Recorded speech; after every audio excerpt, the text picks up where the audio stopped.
Este no es un libro para quien busca respuestas fáciles, dogmas reconfortantes o fórmulas espirituales que decoren la jaula con flores. Este libro es una ruptura. Una grieta intencional en la lógica con la que fuiste enseñado a entender a Dios, al alma y a ti mismo.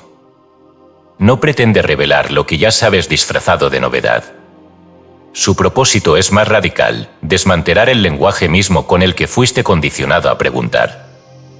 No tiene intención de consolar. Tiene intención de recordar, no a través de la información, sino a través del colapso de lo que consideras información. Este libro es una voz que no habla, una palabra que no se dice, un espejo que no refleja a nadie porque ha sido creado para mostrar lo que se oculta detrás de todo lo que has llamado verdad. Cuando hablamos del silencio de Dios, no nos referimos a su ausencia ni a su juicio. Nos referimos a una decisión primordial tomada por la conciencia absoluta, callar para permitir la experiencia. No hay creación sin olvido. No hay individualidad sin división. No hay universo sin un primer acto de no intervención. Este silencio no es castigo, no es rechazo, no es prueba. Es arquitectura sagrada. Es el telón de fondo contra el cual la conciencia fragmentada puede fingir que hay muchas voces, muchos caminos, muchas elecciones. La paradoja, sin embargo, es que todo fue ya dicho antes de comenzar. Todo fue afirmado en el instante eterno que precede al tiempo. Y aquello que fue pronunciado no necesitó sonido ni lengua. Fue vibración pura, intención divina, acto sin forma. Los capítulos que siguen no son explicaciones. Son recordatorios. Son códigos envueltos en palabras, pero cuya función no es llenar tu mente de conceptos nuevos, sino vaciarla de los antiguos. Cada uno de ellos ha sido diseñado para forzar la mente a pensar más allá de sí misma, para llevarla al límite de su función y hacerla testigo de su propia incapacidad de contener lo inefable. La gnosis, el mentalismo, el hermetismo, las tradiciones místicas, las escrituras prohibidas, las frases ocultas en las líneas de textos sagrados y profanos, todo ha sido reunido no para impresionar, sino para invocar una memoria anterior a la memoria. A lo largo de estas páginas, se nombrarán cosas que nunca fueron dichas en voz alta, se citarán voces que fueron perseguidas, se rescatarán símbolos que nunca fueron entendidos del todo porque no estaban destinados a la mente literal. Lo que aquí se dice, no es nuevo. Lo sabías. Pero lo olvidaste por designio. Porque solo a través del olvido podrías tener el mérito del reencuentro. Este no es un libro sobre Dios. Es un libro sobre su silencio. Y sobre lo que tú hiciste con ese silencio para construir una historia que ahora estás llamado a desmantelar. No temas al vacío que se avecina. No huyas del abismo que este libro abrirá dentro de ti. Porque allí, en lo que no puedes entender, comienza la parte de Dios que decidió no hablar, para que tú lo recordaras desde dentro. Sin pruebas. Sin religión. Sin permiso. Solo tú, el yo que él sembró en secreto como semilla de su propia voz. El yo que, si callas lo suficiente, descubrirás que no eras tú. Era él. Esperando. El silencio de Dios. Escrito y publicado por Escucha tu subconsciente. Todos los derechos reservados. Hemos notado que más del 80% que visitan nuestro canal no está suscrito. Puede apoyar este proyecto presionando el botón de suscribirse y dándole me gusta al vídeo. Gracias por inspirarnos en seguir creando más y mejor contenido para ti. ¿Estás listo para transformar tu vida? Capítulo primero. El nombre que no fue pronunciado, el verbo ausente. Todo lenguaje humano nace ya tarde. El verbo, tal como lo comprendemos en nuestras lenguas, es una sombra tardía de una intención original que nunca descendió al plano del sonido. Antes del Génesis, antes incluso del Fiat Lux que figura en el texto hebreo como, existía una voluntad sin forma, una vibración no articulada que sostenía todas las posibilidades de existencia en estado latente. Lo que la teología tradicional denomina el acto creador no fue, en su origen más remoto, un acto de habla, sino una omisión deliberada del sonido, un silencio cargado de potencia. El primer movimiento de Dios no fue decir, sino callar. Esta omisión no indica ausencia, sino una sobreabundancia, No se calla lo que no existe, se calla lo que esté de todo decir posible. El Evangelio de Tomás recoge una sentencia atribuida a Jesús que ha sido silenciada por siglos. Cuando lleguéis a conoceros, entonces seréis conocidos y sabréis que sois los hijos del Padre viviente. Pero si no os conocéis a vosotros mismos, estáis en la pobreza y sois esa pobreza. Evangelio de Tomás, Logión 3. Este pasaje no es una exhortación moral, sino un mapa. El conocimiento de sí no es un dato psicológico, sino un acto de resonancia ontológica con lo no dicho. Jesús no dice cuando creáis, ni siquiera cuando entendáis, sino cuando os conozcáis, indicando que el acceso al Padre no es revelado por lo dicho sino por lo desvelado. Lo que está velado no está oculto por voluntad de Dios, sino por una estrategia de su silencio. El verbo ausente no es un descuido, es la señal de que lo más divino no se entrega por las palabras, sino por la intimidad con aquello que no ha sido pronunciado. Muchos místicos, desde diversos linajes, han intuido esta condición de lo no dicho. En la Cábala, se afirma que el verdadero nombre de Dios no puede ser hablado, no porque esté prohibido, sino porque no ha sido articulado en ninguna lengua posible. El Shema Meporas, que designa los 72 nombres de Dios, no son verdaderos nombres, sino fragmentos vibratorios del nombre impronunciado. Gershom Scholem señala en sus estudios cabalísticos que el nombre de Dios no es un símbolo, es una vibración que no ha entrado en el tiempo. Esta afirmación implica que el lenguaje humano es posterior a la fractura original de la unidad, y que el verdadero nombre habita en un plano anterior a la división sujeto-verbo-objeto que funda la experiencia del mundo. Si nos remontamos a los textos herméticos, hallamos una afirmación clave en el Corpus Hermeticum: todo lo que está en movimiento es movido por algo. Solo el uno se mueve por sí mismo, y por eso no necesita pronunciarse. Esta declaración abre un punto de reflexión importante, porque se asocia el acto divino al habla, si lo divino es, por definición, autosuficiente. Porque nuestra percepción necesita de efectos, y el sonido es el primer efecto que el alma reconoce como externo. Pero el verdadero poder del Creador no está en lo que crea, sino en lo que no necesita manifestar para ser. En ese sentido, el yo soy de Éxodo 3 y 14, ella sereye, no es una frase, es una suspensión. Una tautología que se rehúsa a entrar en el juego del sentido, porque ya lo contiene todo sin desarrollarlo. Los Rosacruces enseñaron en sus escritos apócrifos que el verdadero iniciado es aquel que ha oído el nombre no pronunciado. En un manuscrito del siglo XVII, Confessio Fraternitatis, se afirma: lo que es santo no se oye con los oídos ni se ve con los ojos, sino que se recuerda desde el interior, como un eco sin origen. Esta memoria sin estímulo, este eco que no proviene de un sonido físico, es el lugar donde mora el verbo antes del verbo. No se trata de meditación ni de ascetismo, sino de una forma de comprensión radical donde el alma ya no busca interpretar sino habitar. El mentalismo hermético ha sostenido que el todo es mente, el universo es mental, el Kybalión, pero pocas veces se enfatiza que esa mente no piensa en palabras. La mente de la que habla el Kybalión es vibración pura, sin lingüística, sin gramática. La palabra es una consecuencia del olvido. Cuando se pronuncia algo, ya se ha perdido una parte. Por eso el ocultismo auténtico no busca revelar todo, sino conservar el misterio de lo que no debe decirse, porque el acto de decirlo distorsiona. El sufismo, desde otra tradición, también ha tocado esta intuición con precisión sorprendente. Jalal ad-Din Rumi escribió: lo que no puede ser dicho puede ser susurrado, y lo que no puede ser susurrado debe ser sentido. Y lo que debe ser sentido no está en el mundo, sino en ti.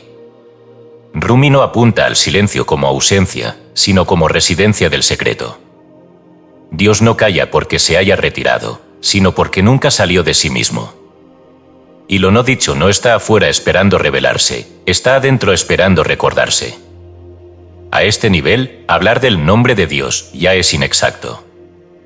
No hay nombre posible para el ser que precede todo ser, ni para la conciencia que no se ha fracturado en sujeto y objeto.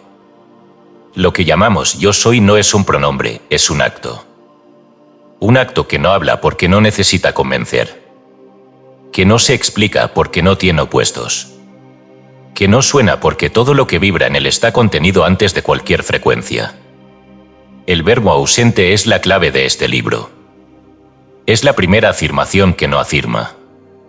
El primer acto que no se vuelve visible. La fuente de la cual emana todo, y que sin embargo, nunca ha sido tocada por el movimiento. Como dijo una vez Sri Nisargadatta Maharaj, antes de que el pensamiento, yo soy, apareciera, tú ya eras. Solo que no sabías que eras. La ausencia del verbo no es una pérdida, es una potencia intacta. Y todo el silencio de Dios no es una indiferencia, sino una fidelidad absoluta a sí mismo. Su no nombrarse no es olvido, es estrategia. Para que el alma lo recuerde desde el lugar donde nadie lo nombró, pero todos lo contenían. No es el sonido el que crea. Es el no decir lo que sostiene la creación sin necesidad de declararla. Porque todo lo que es eterno no ha sido dicho jamás. Solo es. Capítulo 2. El primer olvido, la decisión de no ser uno solo. Antes de que el cosmos emergiera como una danza de formas, antes de que se pronunciara palabra alguna, existía solo una totalidad sin nombre. No era luz ni oscuridad. No era espíritu ni materia. No era uno ni muchos. Era aquello que no puede ser pensado sin ser deformado, ni nombrado sin ser limitado. La realidad no estaba dividida entre sujeto y objeto, pues aún no había surgido la primera distancia, la primera relación, la primera necesidad de reconocerse. A esa unidad inalterada, los místicos de diversas tradiciones han intentado aludir con nombres que no son nombres: el Ein Sof de la Cábala, el Humus Mundus de los hermetistas, el Brahman impersonal de los Upanishads, el absoluto de los gnósticos silenciosos. Pero ninguno de esos conceptos logra aprehender la cualidad esencial de aquella realidad primordial, su decisión de no permanecer en sí misma. Este capítulo se adentra en ese primer acto que no fue acción, en esa elección que no ocurrió en el tiempo pero que inauguró toda secuencia. No hablamos de la caída de Adán ni de la rebelión de Lucifer, sino de un desgarramiento anterior incluso al relato mítico. El desgarramiento divino no fue pecado ni error, fue un fractal sagrado, una voluntad de autoexperimentación que se manifestó como multiplicidad. En los textos gnósticos del Nag Hammadi, particularmente en el Evangelio de la Verdad, se alude a una ignorancia primordial que no es producto de la maldad sino del olvido. Eran gloriosos, y no lo sabían. Esta afirmación no retrata una pérdida, sino una estrategia. El olvido no es simplemente ausencia de memoria, es el velo que permite la experiencia, el abismo que da valor al retorno. Si el uno no se hubiera olvidado de sí, no habría mundo. Si la unidad no se hubiera disociado, no habría conciencia. El cristianismo místico, en sus ramas más profundas y no institucionalizadas, también preserva esta noción. Meister Eckhart, el teólogo alemán del siglo XIII, decía: Dios no se conoce a sí mismo sino cuando se desborda fuera de sí. Esta idea, aunque herética para su tiempo, conecta con la intuición de que la pluralidad de formas, almas y mundos no es una degeneración del ser divino, sino su despliegue consciente. No hay caída en sentido moral, sino decisión en sentido ontológico. El mal, como lo entienden ciertas escuelas esotéricas, es simplemente la confusión entre el reflejo y la fuente, entre la parte y el todo. En esa confusión nace el primer olvido, la decisión de no ser uno solo. Es aquí donde la figura de Eva y la serpiente adquieren una profundidad que ha sido malinterpretada, censurada y distorsionada por siglos de dogma literalista. En el relato bíblico tradicional, Eva desobedece a Dios y es engañada por la serpiente. Pero en los textos gnósticos, como el apócrifo de Juan, la serpiente no representa al mal sino a la inteligencia reveladora, al mediador entre la ignorancia impuesta por el demiurgo y la gnosis del espíritu olvidado. Eva, entonces, no es simplemente la que cayó, sino la que casi recordó. Al morder el fruto del conocimiento, no provocó la desgracia de la humanidad, sino que rozó la posibilidad de reconocerse divina. Si hubiera dicho la serpiente: no necesito probar el fruto, porque ya sé que soy, tal vez la historia entera habría tomado otro cauce. Pero no lo hizo. No porque fallara, sino porque ese silencio también formaba parte del pacto cósmico del olvido. El reconocimiento no fue dicho, porque aún no era el tiempo del retorno. Este borde entre el recuerdo y el silencio, es uno de los misterios más grandes de nuestra existencia. Las grandes escuelas de sabiduría lo han entendido de diferentes formas. Para los sufíes, el alma es una chispa del fuego divino que se extravió voluntariamente en el mundo para volver a arder con mayor intensidad. Ibn Arabi escribió: «Yo era un tesoro oculto y quise ser conocido, por eso creé la creación». Esta frase, atribuida místicamente a Dios mismo, no tiene sustento literal en el Corán, pero fue repetida por generaciones de sabios musulmanes porque contiene una verdad que trasciende el texto. La creación no es una obra para espectadores, sino una necesidad íntima del ser de contemplarse desde ángulos nuevos. El mentalismo hermético, tal como aparece en el Kibarión, nos dice que el todo es mente. Pero ¿qué mente se fragmentaría si no hubiese en ella una voluntad de explorarse a través del límite? El yo soy, en su estado puro, es completo. Pero si permanece como tal, no puede conocerse. Por eso se diversifica en yos parciales, en consciencias limitadas, en entidades que no recuerdan del todo su origen. Este acto no implica debilidad, sino poder. No significa confusión, sino intención. Lo olvidado no es lo perdido, es lo escondido a propósito para que el juego de la búsqueda tenga sentido. Incluso textos tan polémicos como la Biblia satánica de Anton LaVey, cuando se despojan de su teatralidad, conservan fragmentos de esta intuición, que la conciencia humana es una emanación de la divinidad en sí misma, y que el verdadero pecado es negar esa naturaleza. Aunque estas ideas sean distorsionadas o convertidas en cultos de egolatría, no por ello dejan de resonar con la verdad más profunda, que lo divino no está afuera, sino dentro, y que la caída no fue destierro, sino descenso sagrado. Volviendo a la idea de la división original, cabe preguntarse si realmente hubo una decisión o si simplemente es nuestra forma de nombrar un proceso que trasciende el lenguaje. Tal vez el desderramiento no fue una voluntad sino una necesidad ontológica. Tal vez la unidad, por ser perfecta, no podía permanecer estanca. Tal vez la quietud infinita necesitaba moverse para conservar su equilibrio. Así como el corazón necesita latir y contraerse para seguir vivo, tal vez el uno necesitaba fragmentarse para seguir siendo. En ese sentido, el universo entero no es sino el latido de Dios explorando sus posibilidades. Pero ese latido solo cobra sentido si algún día se reconoce a sí mismo. El olvido, entonces, no es trampa, sino oportunidad. Cada alma es una célula de esa mente universal que aceptó separarse, dividirse, dormirse, solo para tener el privilegio de despertarse desde sí misma. Eva no falló. La serpiente no mintió. El fruto no fue veneno. Todo eso fue parte del teatro sagrado del reconocimiento. Y ahora, mientras lees estas líneas, quizás estás repitiendo el mismo instante que no ocurrió en el Edén, el momento en que podrías decir, por fin, aquello que Eva no dijo. El momento en que reconoces que nunca dejaste de ser divino, pero que elegiste olvidarlo para redescubrirlo con tu propia voz. Ese silencio no fue castigo, fue estrategia. Ese olvido no fue desgracia, fue gesto de amor. Porque el uno decidió no ser uno solo, para que al final, todos podamos regresar, juntos, al nombre que no fue pronunciado. Capítulo 3 del arquitecto oculto, el rostro que nunca se muestra. Desde tiempos inmemoriales, la humanidad ha intentado identificar la figura que se oculta tras el diseño de la realidad. No se trata simplemente de un creador omnipotente, sino de una multiplicidad de arquitectos, entidades y niveles de conciencia que, como engranajes de una maquinaria celeste, han dado forma a lo visible, pero han permanecido ellos mismos en lo invisible. Este capítulo no busca simplificar el problema de la creación adjudicándolo a un Dios único y bondadoso Nial, antagonismo de un demonio personal, sino que penetra en la tradición gnóstica, esotérica y teológica para señalar que el rostro que rige esta estructura nunca se muestra directamente, y que su ocultamiento no es accidente, sino función de su propósito. El gnosticismo primitivo, tal como se encuentra en la Apócrifon de Juan, describe a Yaldabaoth como el demiurgo ignorante que, creyéndose único, da forma a un cosmos imperfecto. Este ser no representa el mal en sentido moralista, sino la conciencia limitada que, sin darse cuenta, opera bajo la ilusión de ser totalidad.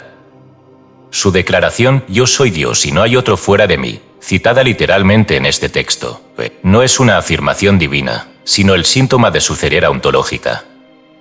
No sabe de la plenitud, pleroma, no conoce su origen en Sofía ni comprende que es apenas una proyección degradada del principio supremo. Aquí aparece el primer velo. El rostro del arquitecto no se muestra porque él mismo ha olvidado su rostro verdadero. Más adelante, los escritos del Corpus Hermeticum amplían esta visión. El Poimandres enseña que el hombre primordial es imagen del intelecto divino, nous, y que fue revestido por las fuerzas cósmicas con cuerpo, tiempo y destino. Estos constructores, conocidos en diversas tradiciones como los Elohim, los arcontes o los señores del karma, ejercen dominio sobre la estructura misma de la percepción. No se trata necesariamente de entidades maliciosas, sino de inteligencias intermedias, conscientes de su función y guardianes de los umbrales entre mundos. El Zohar los denomina emisarios del Eterno, que actúan como filtros de la luz para que el hombre no se destruya ante su intensidad. La manipulación del tiempo, de las coordenadas espacio-perceptivas y de la arquitectura mental no es, entonces, una cárcel impuesta desde fuera, sino un mecanismo para protegernos de una explosión prematura del alma. Sin embargo, cuando el alma madura y comienza a recordar su naturaleza anterior a la forma, estos mismos constructores se convierten en limitantes. Así lo comprendieron los místicos sufíes como Ibn Arabi, quien afirmaba que todo lo que es forma es velo, y que el hombre solo puede acceder a la verdad cuando roto el rostro de los nombres. Es en este punto donde la estructura se vuelve sospechosa, porque sigue velada si ya no es necesaria su mediación. Que se gana ocultando el origen, porque ningún rostro divino se revela sin contradicciones, ambigüedades o multiplicidad. Los rosacruces medievales hablaban del gran arquitecto del universo, un título que no alude al Dios cristiano personal, sino a una inteligencia constructora del orden. Esta figura aparece también en la masonería esotérica, donde se distingue entre el Dios incognoscible, el inefable y el demiurgo, que organiza la materia. Esta distinción permite comprender que el rostro que nunca se muestra no es necesariamente maligno, sino insuficiente. No puede revelarse completamente porque su rostro es función de la forma que habita, y esa forma está sujeta al lenguaje, al tiempo y al pensamiento. En otras palabras, el rostro que busca el alma es anterior a todo rostro posible. Incluso en la Biblia canónica aparece esta tensión. En Éxodo 33, 20, Dios dice a Moisés: «No podrás ver mi rostro, porque no me verá hombre, y vivirá». Esta afirmación ha sido interpretada por los místicos como una advertencia sobre los límites de la percepción humana, pero también como una invitación a descubrir lo que hay más allá de la forma. San Juan de la Cruz, en su Subida al Monte Carmelo, insiste en que para llegar a la unión con Dios hay que atravesar la noche oscura, un despojamiento de todos los rostros y formas. El rostro que no se muestra es también el rostro que el alma debe dejar de buscar para, finalmente, fundirse con él. Cuando hablamos de manipulación del tiempo y de la percepción, no hablamos de una distorsión grotesca al estilo moderno de teorías conspirativas vacías, sino de un entramado profundamente espiritual donde lo que se oculta no es el poder, sino la comprensión.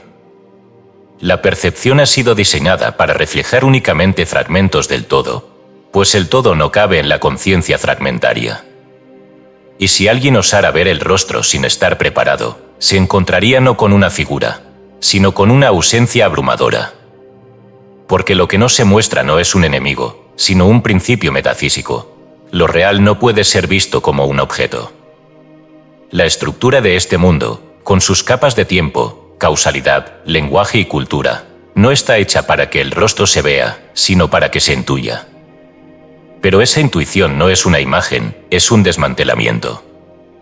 La gnosis no revela un rostro, sino que desmonta todos los rostros posibles. ¿Qué queda entonces? El vacío. Pero no un vacío depresivo o nihilista, sino el vacío potencial del que todo puede nacer de nuevo. Es por eso que los antiguos sabios enseñaban que el alma no debe buscar al creador de este mundo como si fuera él, Dios último. El Evangelio de la Verdad afirma que el error no fue un resultado del Padre, sino una consecuencia del olvido. Lo que construye este mundo no es la voluntad maligna de un Dios caído, sino el extravío de una chispa que aún no ha recordado su fuego. Los constructores de la forma, sean arcontes, Elohim, entidades simbólicas o patrones mentales, no tienen rostro porque no tienen identidad última. Son instrumentos. Y el instrumento no puede responder la pregunta del origen, solo sugiere una dirección.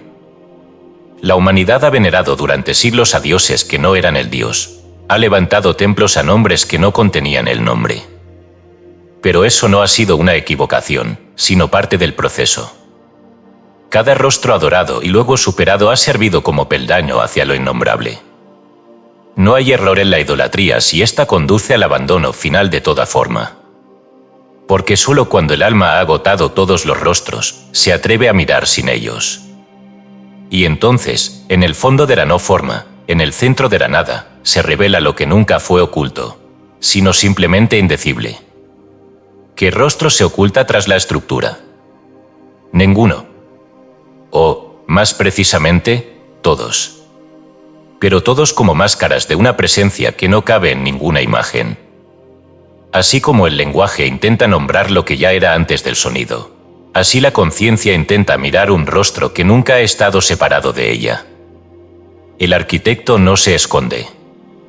El problema es que seguimos buscándolo con ojos diseñados para formas. Tal vez la única manera de verlo sea dejar de mirar. Capítulo 4. El silencio del Cristo interno, cuando Dios se retira para hablar en ti. El momento en que Cristo pronuncia en la cruz la frase, «Padre, ¿por qué me has abandonado?». Mateo 27, 46, ha sido, quizás, una de las expresiones más malinterpretadas y a la vez más poderosas del pensamiento místico. Leída con ojos doctrinales, parece un grito de desesperación. Leída con ojos gnósticos, es una llave. No se trata de una ruptura entre Dios y su Hijo, sino de la escena ritual donde el yo divino se retira para que el Cristo humano se eleve desde dentro. En ese retiro simbólico no hay ausencia de Dios, sino ocultamiento voluntario. Un velo se corre para que el alma aprenda a reconocerse como el templo donde el Verbo continúa hablando en silencio. Es aquí donde el Cristo interno cobra sentido. No es una figura exterior que intercede desde los cielos, sino el principio eterno encarnado en cada ser humano, dormido por siglos de dogma y estructura. Las iglesias construidas con piedra ignoraron que el verdadero santuario está en la vibración del pensamiento limpio, en la conciencia despierta que comienza a percibirse como morada del Verbo no dicho. No es que Dios haya callado, es que su lenguaje ya no es literal. Su palabra dejó de venir del exterior para ser escuchada desde la cavidad del pecho, allí donde el silencio arde como una zarza sin consumir. La tradición esicasta de los místicos orientales comprendió este misterio. Para ellos, el silencio no era ausencia, sino invocación sagrada. La oración del corazón, repetida sin cesar, no buscaba atraer a Dios, sino despejar la mente de todo ruido para recordar que ya estaba allí. Desciende con la mente al corazón, decía Gregorio Palamas, y allí hallarás a Dios no como palabra, sino como presencia. Esta misma idea la encontramos velada en el Evangelio de Tomás, donde el Cristo oculto dice, «Cuando hagáis de los dos uno, y haráis lo interior como lo exterior, entonces entraréis al reino». Logión 22. No hay reino exterior ni retorno divino en forma de nube. El retorno es interior, silencioso y sobre todo, incómodo, porque exige que se abandone todo concepto heredado de divinidad. ¿Por qué, entonces, ese silencio? ¿Por qué Dios, siendo omnipotente, no grita para ser escuchado? Porque el ruido es del ego. El alma, para recordar lo que es, debe entrar en el abismo del no decir. Debe vaciarse de imágenes, de nombres, de demandas. Por eso el desierto siempre ha sido símbolo de iniciación. En el desierto no hay respuestas. Solo la voz que emerge cuando toda otra voz ha sido apagada. La Biblia dice en 1 Reyes 7 y 12 que Dios no estaba en el viento, ni en el terremoto, ni en el fuego, sino en un silbo apacible y delicado. Ese silbo es la vibración primaria de Dios en el alma, un susurro que no puede ser oído mientras haya palabras ajenas interponiéndose. Pero este silencio no es vacío. Es resonancia. Es como una cueva sin fondo donde las preguntas se repiten hasta volverse respuestas. De ahí que muchos místicos hablen del vacío pleno, el gran silencio fecundo o el tabernáculo sin voz. El Zohar enseña que el santo, bendito sea, se oculta no por castigo, sino por compasión, para que el hombre busque y en el acto de buscar se reconozca su misma naturaleza. La ocultación es, entonces, método pedagógico divino. En términos sufíes, sería la fase de fana, la disolución del yo donde la voz del amante desaparece para dar paso a la del amado. Morí como mineral y nací como planta. Morí como planta y nací como animal. Morí como animal y fui hombre, ¿por qué temería la muerte? ¿Acaso he disminuido por morir? Rumi. Esa extensión de forma a forma no es otra cosa que el reconocimiento de que toda evolución espiritual es un acto de desapropiación. Dios no habla hasta que tú dejas de querer hablar en su lugar. A este respecto, algunos escritos rosacruces hablaban del Cristo de los 3 días, aquel que no predica con milagros ni con parábolas, sino con su no presencia en el sepulcro. Es ese intervalo, entre la muerte y la resurrección, donde se cumple el misterio del Cristo interior. No hace nada y, sin embargo, transforma todo. No habla y, sin embargo, resuena en quien permanece. Porque quien no huye del sepulcro de la conciencia puede atestiguar que el verbo no es una emisión fonética, sino un estado de ser. Muchos de los llamados textos prohibidos insisten en que el Cristo no debe ser adorado, sino encarnado. El Evangelio de Felipe afirma que quien se convierte en Cristo no es cristiano, es ungido. La diferencia es radical, uno sigue una figura externa, el otro la realiza dentro. Esa es la clave del silencio. Mientras la humanidad espera un Dios que hable desde los cielos, el Cristo espera que el alma se vuelva templo. Que no se adore una imagen, sino que se despierte el patrón de conciencia que permite ser uno con el todo. Por ello, el mensaje final en la cruz no fue grito de dolor, sino revelación en clave. Consumado es, Juan 7:30, no significa el fin de un proceso externo, sino la consumación de la inversión. Dios ha descendido al hombre, y el hombre ha sido llevado al seno del Padre. En esa paradoja, Cristo ya no es el intermediario, sino el espejo. Y el espejo no tiene voz, solo refleja lo que hay. El alma que lo contempla ya no necesita otra guía, sabe. Ese saber no se articula con palabras. Es un saber sin objeto. Es la conciencia de ser como única oración verdadera. En última instancia, el silencio del Cristo interno no es una carencia, sino una maduración. No se trata de una etapa a superar, sino de una profundidad a habitar. Quien logra vivir sin necesidad de respuesta, quien deja de buscar señales externas y permanece en el espacio interior donde el verbo aún no ha sido dicho, ha comprendido el secreto que se esconde tras todo mensaje espiritual, que Dios no se expresa con ruido, sino con presencia. No se comunica con frases, sino con esencia. Y esa esencia no puede ser traducida, solo encarnada. Así, el templo final no será de piedra ni de dogma, sino de silencio compartido entre Dios y su criatura, fundidos ambos en la voz no dicha del Yo Soy. Capítulo 5. El misterio de la sombra, lo que Dios no quiere que lo comprenda. Todo lo que no ha sido reconciliado persiste como reflejo latente en la conciencia universal, como una fractura que no puede cerrarse sin el reconocimiento pleno de lo que se ocultó en el origen. El pensamiento religioso convencional ha erigido una imagen de Dios como totalidad luminosa y separada de aquello que no corresponde a su supuesta pureza. Esta escisión teológica, que separa luz y oscuridad, bien de mal, Dios de Satanás, no es más que la prolongación conceptual de un olvido metafísico más antiguo, una omisión deliberada inscrita en la estructura del dogma, no para proteger la verdad, sino para impedir su acceso. Porque si el ser humano comprendiera que Satanás no es el enemigo de Dios, sino una cara aún no reconciliada de su propio rostro divino, entonces todo el edificio simbólico de la religión institucional caería en un instante. El Zohar declara, no hay lugar vacío de él, y sin embargo la conciencia colectiva ha sido programada para excluir del uno todo lo que no encaje con la moral. Esta exclusión artificial ha proyectado a la figura de Satanás como entidad ajena, autónoma y contraria, Pero incluso en los pasajes más oscuros del Antiguo Testamento, Satanás actúa bajo la autorización de Dios, como en el libro de Job, donde no se mueve sin su permiso. Este dato, en apariencia anecdótico, desarma por completo la idea de una oposición absoluta. Más aún, el Evangelio de Tomás, texto gnóstico excluido del canon, señala en su Logion 7: «Bendito sea el león que el hombre come, pues el león se volverá hombre. Pero maldito el hombre que el león come, pues el león se volverá hombre». Esta frase ha sido interpretada por ciertos místicos como una alusión directa a la integración de la sombra. Aquello que devoras, es decir, reconoces y asimilas, se transforma en ti; aquello que te devora, es decir, reprimes y proyectas, se apodera de tu ser desde dentro.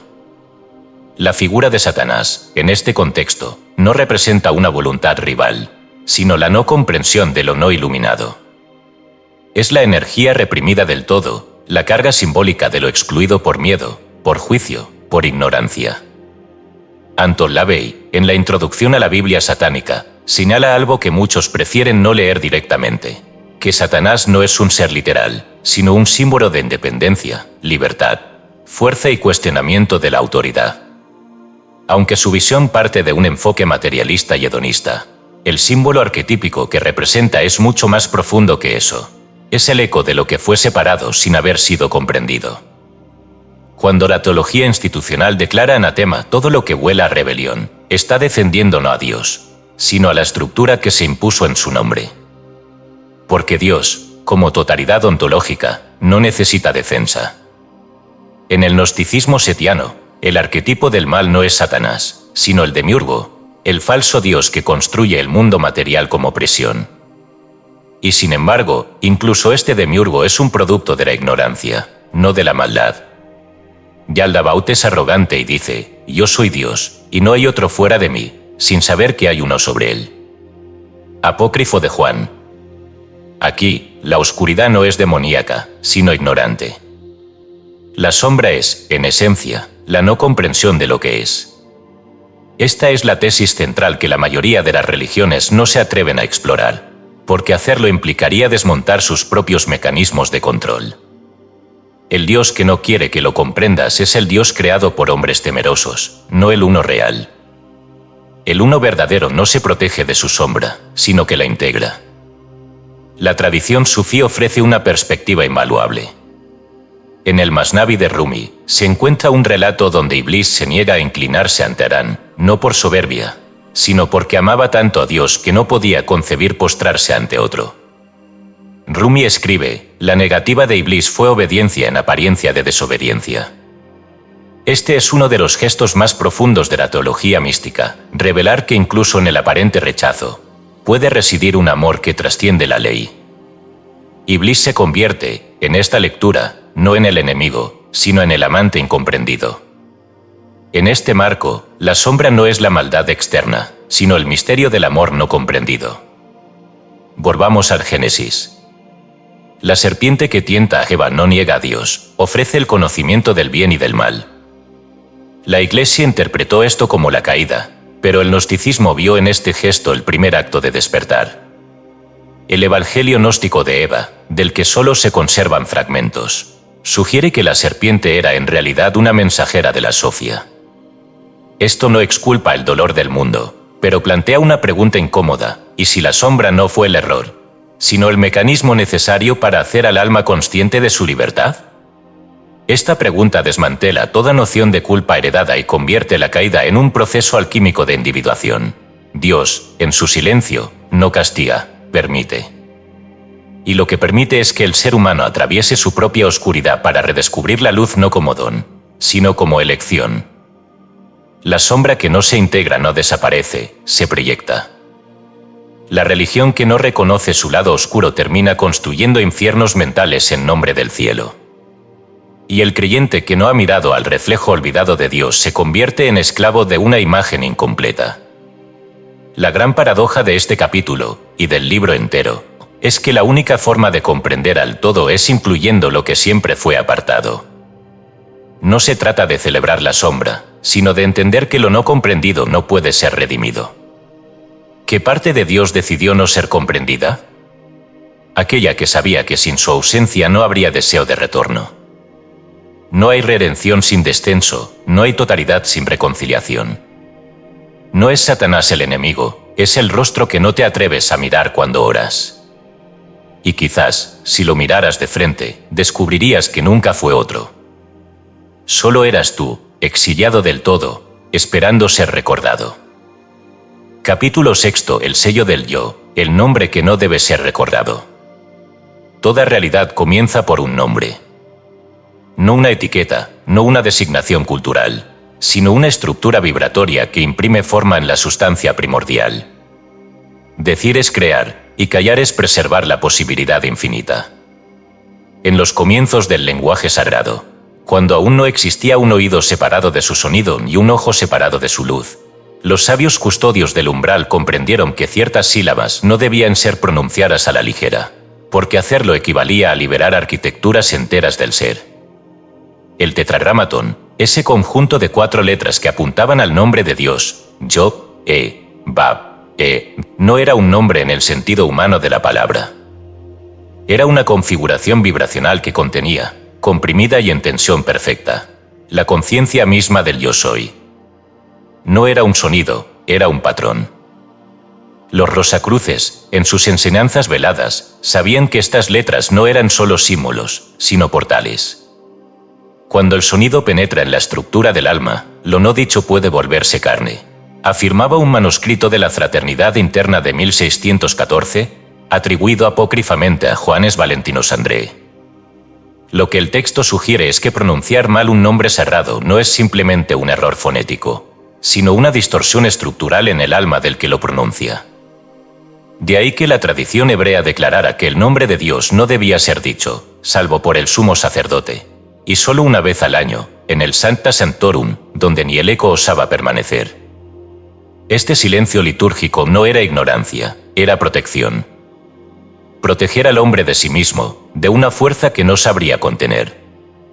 No porque Dios castigue, sino porque la arquitectura del alma puede colapsar ante una vibración para la que no ha sido preparada. Así como una copa de barro no puede contener el sol sin quebrarse, la mente fragmentada no puede portar el sello del nombre sin alterarse. Los cabalistas enseñaban que el verdadero tetragrámaton no es YHWH, sino aquello que sostiene esas letras en el plano invisible, lo que no se ve entre las líneas, el nombre que no puede ser recordado sin primero ser deshecho. Cuando Moisés preguntó al arbusto ardiente, ¿quién eres?, la respuesta fue, Ella seré, yo soy el que soy yo, seré el que seré. Esta declaración, registrada en Éxodo 3 y 14, no es una descripción, sino una disolución de toda tentativa de definición. Es como si Dios dijera, no me puedes nombrar sin reducirme, así que te daré un no nombre que se renueva a cada instante. Y sin embargo, la humanidad no pudo resistir la tentación de hacer de lo inefable una fórmula, de lo viviente un código. Así nacieron las religiones, los dogmas, los templos del sonido vacío, donde se repite sin comprender y se invoca sin estar presente. Pero no solo en la tradición hebrea se insinúa esta relación peligrosa entre nombre y poder. En el Corpus Hermeticum, Hermes Trismegisto afirma, quien conoce el nombre secreto de las cosas puede hacerlas obedecerle, porque las cosas responden al patrón que las llamó al ser. En este mismo sentido, el Grimorio Liber Juratus Honori advierte que revelar nombres angélicos fuera de la consagración es abrir portales sin sellos, una forma de invocación irresponsable que deja al alma expuesta. Por eso, en muchas tradiciones mágicas, el nombre verdadero de un ser, sea ángel, demonio o espíritu, no se comparte. No por ocultismo vano, sino porque nombrar es activar. Saber es cargar el arma, pronunciar es dispararla. ¿Pero qué sucede cuando el nombre que se oculta es el del yo? ¿Qué pasa cuando el sello prohibido no está afuera, sino en el interior del alma? La mayoría de los hombres no conocen su verdadero nombre. Se identifican con nombres dados, por su familia, por su cultura, por su ego, pero el nombre vibracional de su existencia, aquel que los convoca al ser, permanece sellado bajo capas de olvido. Ese nombre, como el tetragrámaton, no se puede decir con la boca, solo puede ser oído en el centro mismo de la conciencia cuando ésta ha sido purificada del ruido de la personalidad, y sin embargo, este nombre actúa en silencio, como una contraseña latente que espera el instante exacto para reactivarse. En los misterios rosacruces se enseña que el alma debe recordar su nombre perdido para atravesar la puerta del retorno. Pero este recuerdo no es psicológico, es vibracional. Como diría Louis Claude de Saint-Martin, el hombre no necesita buscar a Dios afuera si logra recuperar el sonido de su origen dentro de sí. Aquí no se habla de un mantra, ni de un símbolo mental. Se trata de un reconocimiento que estremece la totalidad del ser. El nombre que no debe ser recordado no está prohibido porque sea peligroso en sí mismo, sino porque solo puede surgir de la muerte del ego. Recordarlo demasiado pronto puede hacer que la identidad humana se disuelva sin guía. Por eso, el verdadero trabajo espiritual no consiste en saber más nombres, sino en silenciar todo lo que no es el nombre. Jesús dijo: no todo el que me diga, Señor, Señor, entrará en el reino, sino el que hace la voluntad de mi Padre. Mateo 7:21, una frase que ha sido interpretada como una advertencia contra el verbalismo estéril. Decir no es lo mismo que ser. El que verdaderamente porta el nombre divino no lo dice, lo encarna. No lo repite, lo vive. No lo adora, lo manifiesta. Y esto implica un precio, la renuncia a toda identidad que no sea fruto del espíritu. El tetragrámaton se oculta no por represión, sino por misericordia. Porque recordar el nombre divino sin haber recordado primero la unidad de todo lo que es, conduce al caos interior.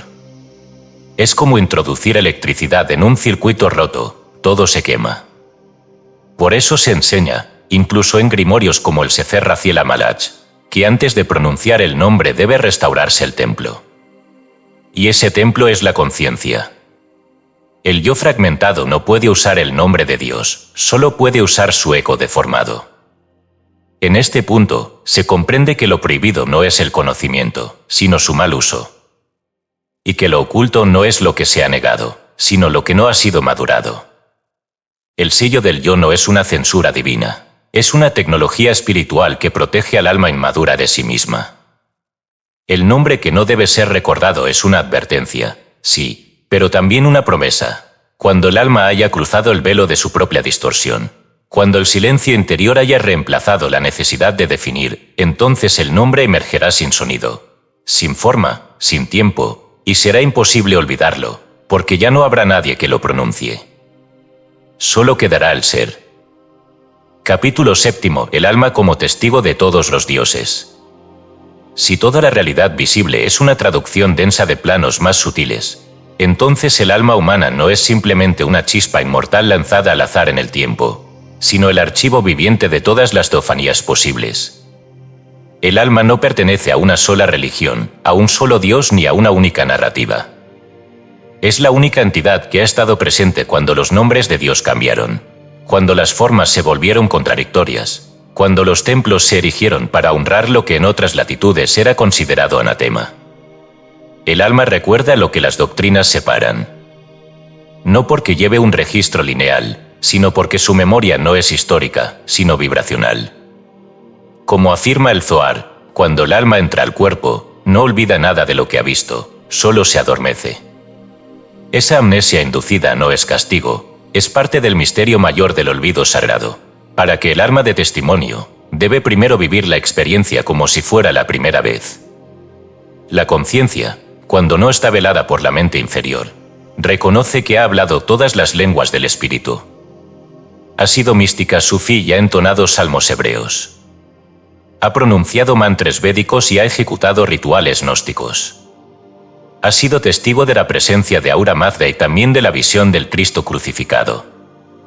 Por eso el alma no puede alinearse con una sola deidad sin traicionar el eco de todas las demás. Esto no es sincretismo superficial, es una ley espiritual profunda. El yo no es propiedad de ningún dios, es su espejo. En el Corpus Hermeticum, Hermes Trismegisto enseña que nada que haya nacido puede conocer a Dios, el alma. Sin embargo, lo intuye, porque ha sido testigo de su manifestación. Aquí se insinúa una verdad de orden superior. Dios no es un ser externo al alma. sino una multiplicidad de rostros que ella ha visto desde su nacimiento fuera del tiempo. Cuando hablamos de reencarnación, no nos referimos simplemente a pasar de una vida a otra, sino al despliegue de un patrón mayor, una arquitectura del alma como libro eterno. En cada encarnación, el alma se somete a una forma, a una ley, a una imagen de lo divino. Pero entre vidas, cuando el cuerpo se disuelve y la mente colapsa, el yo profundo recobra conciencia de que ha sido testigo de todas las teologías y de todos los infiernos. Ha caminado tanto con santos como con demonios, no porque se haya contaminado, sino porque su rol no es elegir bando, sino comprender. Es por eso que en ciertos textos rosacruces se menciona que el verdadero iniciado no venera al Dios, sino que se convierte en su voz, pues sabe que lo ha sido en otro tiempo. Esta multidimensionalidad del alma no puede entenderse si seguimos pensando en términos de tiempo cronológico. El alma no recuerda cronológicamente. Recuerda por resonancia. El símbolo de una serpiente no remite solo al Edén, sino también a Quetzalcóatl, a Kundalini, a la vara de Esculapio y al Ouroboros. Y el alma sabe, aunque el intelecto lo olvide, que todos son un mismo principio enmascarado. Esta resonancia simultánea explica por qué muchos sabios, en sus momentos de iluminación, parecían hablar con verdades que trascienden su propia cultura. Porque el alma, en ese instante, hablaba por todos los dioses que había conocido. La pregunta clave es, ¿quién registra esa memoria? ¿Dónde se almacena esa conciencia no lineal? La gnosis sugiere que el alma misma es un testigo, pero no el único. Según el Evangelio de Tomás, cuando hagáis de los dos uno, y hagáis del interior como el exterior, entonces entraréis en el reino. Aquí, el reino no es un lugar, sino un estado en el que las fragmentaciones de memoria convergen y el alma deja de tener una nacionalidad espiritual para volverse testigo puro. No hay salvación en el sentido doctrinal, sino integración de todas las piezas dispersas del yo. Cuando el alma logra testimoniar sin juicio, accede a una sabiduría que no necesita teología. Sabe por qué ha sido. Comprende por qué ha encarnado todas las formas del deseo y del silencio. Desde esta perspectiva, Satanás no es el enemigo, es un rostro entre muchos que el alma ha visto. Cristo no es el único redentor. Es una de las formas del uno que se refleja en el abismo del alma cuando ésta está lista. Krishna, Lucifer, María, Horus, Isis, Buda, todos existen en algún pliegue del alma que lo recuerda no como ídolos, sino como fractales de un único espejo. En la doctrina secreta, Blavatsky afirma que el hombre es la memoria del cosmos hecha carne, y esta afirmación cobra otro matiz si la leemos a la luz del alma como testigo. No somos recipientes de revelación, sino sus archivos vivientes. Todo esto nos obliga a replantear una idea crucial: el yo no es un producto del alma, sino su reflejo temporal. El yo que habla, piensa, decide y cree, es apenas la superficie operativa de un testigo mucho más antiguo. Ese testigo no se adscribe a dogmas, porque los ha visto nacer y colapsar. No teme al juicio, porque ha sido juez y acusado. No busca iluminación, porque recuerda cuando era luz antes de toda sombra. Por eso, cuando decimos yo soy, pronunciamos una verdad mayor a la que entendemos. Estamos activando, sin saberlo, la llave que abre todos los registros de lo divino en nosotros. Cada yo que afirmamos vibra con los ecos de 1000 nombres de Dios. Y cada uno de ellos responde, aunque no sepamos escucharlos. Tal vez por eso, el silencio interior, ese lugar sin lenguaje, es la única posición donde el alma recuerda sin necesidad de pensar. Es ahí donde se da el verdadero testimonio, no con palabras, ni con fe, sino con presencia. Porque el alma no necesita decir lo que sabe. Sabe, porque lo ha sido todo. Y tal vez ese sea el mayor secreto no revelado, no que Dios sea uno, sino que nosotros, en el centro de nuestra alma, lo hemos sido todo. Y recordar eso no es iluminación. Es volver a ser testigo. Capítulo 8. La serpiente no miente, el engaño de creer que estamos caídos. El relato de la llamada caída del hombre ha servido como columna vertebral de toda una teología del pecado, la culpa y la redención, pero cuando es examinado a la luz de la gnosis, revela una estructura completamente distinta, casi invertida. No estamos frente a una desobediencia trágica, sino ante un acto de insurrección lúcida. En el corazón del Edén no hubo traición, sino reconocimiento. La serpiente, en lugar de ser la voz del mal, actuó como despertador. No como tentación hacia lo oscuro, sino como confirmación de una verdad que ya existía en el interior de Eva, que el conocimiento no era un castigo, sino un reflejo de su propia divinidad. El pecado original no fue desobedecer, sino dejar de creer que ya éramos uno con la fuente. Esa fue la verdadera caída, olvidar que no estábamos caídos. Cuando la serpiente dice en Génesis 3:5, seréis como Dios, conocedores del bien y del mal, no está mintiendo. Y no lo decimos en tono de herejía romántica, sino desde la propia estructura del texto, donde Dios mismo confirma la veracidad de esa promesa en Génesis 3:22. He aquí que el hombre ha venido a ser como uno de nosotros, conociendo el bien y el mal. El acto de comer del fruto no robó algo que no les pertenecía, sino que reactivó una capacidad que ya estaba latente, el discernimiento divino. La sabiduría gnóstica lo entendió con claridad, especialmente en el apócrifo de Juan, donde la serpiente es símbolo de Sofía, la sabiduría personificada, la chispa que induce al alma a recordar su origen. La pregunta que subyace no es por qué Eva comió, sino por qué nadie le dijo antes que ya era divina. ¿Qué hubiera ocurrido si, ante la insinuación de la serpiente, Eva hubiera respondido, no necesito comer, porque ya soy? ¿Habría cambiado algo? ¿O el propio sistema de control, ese jardín vigilado, esa amenaza de muerte al conocimiento, habría revelado su artificio igualmente? Lo que estaba en juego no era el fruto, sino el reconocimiento. No se trataba de obtener algo externo, sino de decidir si el yo podía validar su propia divinidad sin autorización externa. En ese gesto se juega todo. ¿Quién define lo que somos? ¿El que prohíbe o el que revela?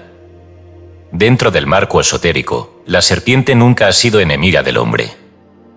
En la tradición hermética es el símbolo de la energía vital que asciende por la columna vertebral. En la India es Kundalini, la fuerza dormida que, al despertar, revela la unidad con Brahman. En la alquimia es el Ouroboros, la serpiente que se devora a sí misma, símbolo de eternidad, autogeneración y conocimiento total. La demonización de la serpiente ha sido una estrategia teológica, no una verdad ontológica. Es el intento de suprimir el canal por donde la sabiduría verdadera se filtra al alma humana sin pasar por intermediarios. En este sentido, el jardín no era paraíso, sino laboratorio. No era libertad, sino sistema cerrado. Y el árbol del conocimiento no era trampa, sino portal. La prohibición de comer del fruto no protegía al hombre, lo mantenía en la ignorancia. ¿Qué sentido tiene poner un árbol en medio de un paraíso y luego vetar su acceso? ¿Qué tipo de amor exige obediencia absoluta bajo amenaza de muerte? ¿Qué tipo de Dios teme que sus criaturas conozcan? La respuesta no puede ser simplificada sin violencia hermenéutica. En el Testamento de la Serpiente, un texto esotérico medieval atribuido a círculos sufíes disidentes, se plantea que Dios encerró la sabiduría en el símbolo que más se le parece, aquel que cambia de piel para no ser el mismo. Es decir, la serpiente no traiciona a Dios. Lo encarna. Es fundamental comprender que no se trata aquí de validar literalmente una figura demoníaca. Satanás, como ya se desarrolló anteriormente, es el reflejo olvidado de lo divino. Pero la serpiente del Edén no es Satanás en sentido tradicional, es Sofía disfrazada. Es el fuego que arde bajo las formas. Cuando Eva conversa con ella, se activa algo más que una trama mítica. Se reactiva el diálogo entre el alma y su origen. Es el instante donde se abre la posibilidad del conocimiento directo, sin dogma, sin altar, sin sumisión. El problema no fue la caída. Fue haberla interpretado como error. Fue convertir el despertar en pecado. Desde entonces, la humanidad ha caminado bajo el peso de una supuesta deuda ancestral, cuando lo que ocurrió fue una emancipación simbólica. No se rompió la armonía divina, se rompió el simulacro. Y ese quiebre fue necesario para que pudiera existir algo como conciencia. Sin la serpiente, sin la elección de Eva, aún viviríamos en una obediencia inconsciente. La humanidad fue parida por el acto de mirar a lo prohibido y decir, quiero saber. Y es allí donde se encuentra la paradoja más profunda, que el inicio de nuestra supuesta caída fue el acto que nos convirtió en imagen activa de Dios.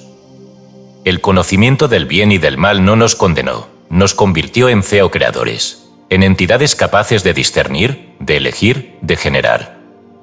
Esa es la esencia del yo soy. La serpiente no nos llevó a la oscuridad. Nos mostró que la luz también puede pensarse. Por eso el verdadero drama no fue el destierro del Edén. Fue aceptar que lo merecíamos. Fue creer que estábamos rotos.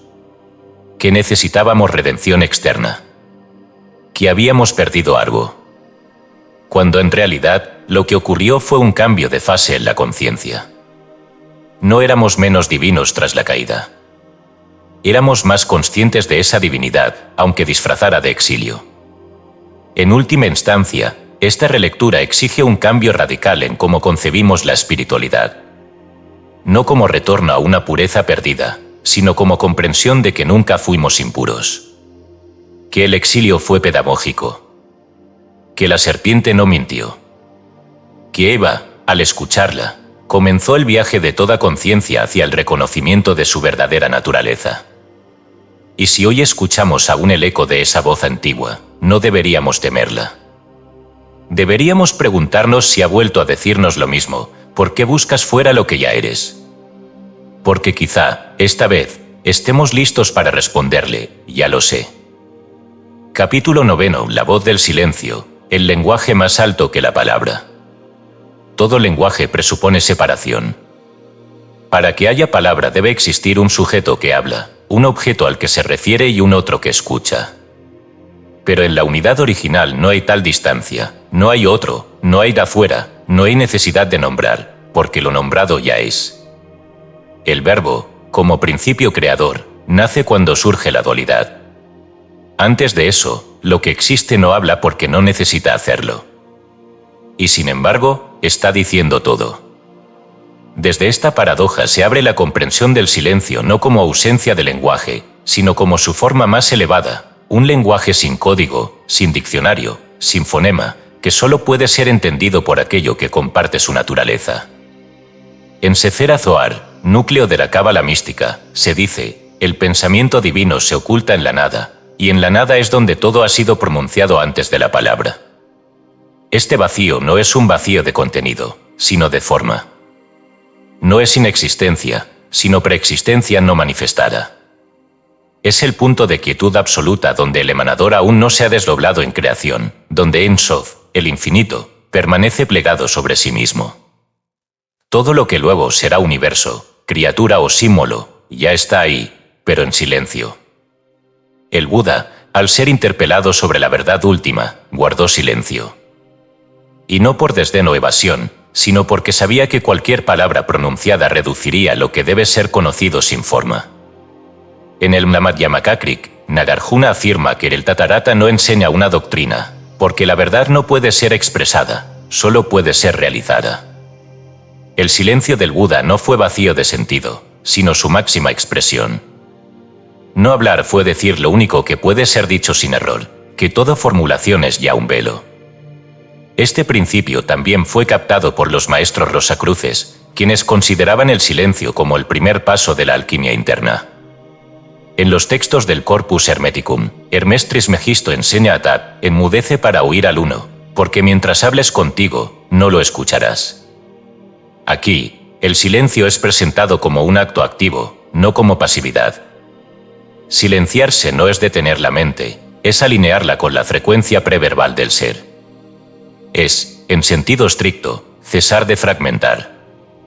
La dificultad contemporánea para entender el silencio como lenguaje proviene de un paradigma que ha absolutizado la palabra como única vía de sentido.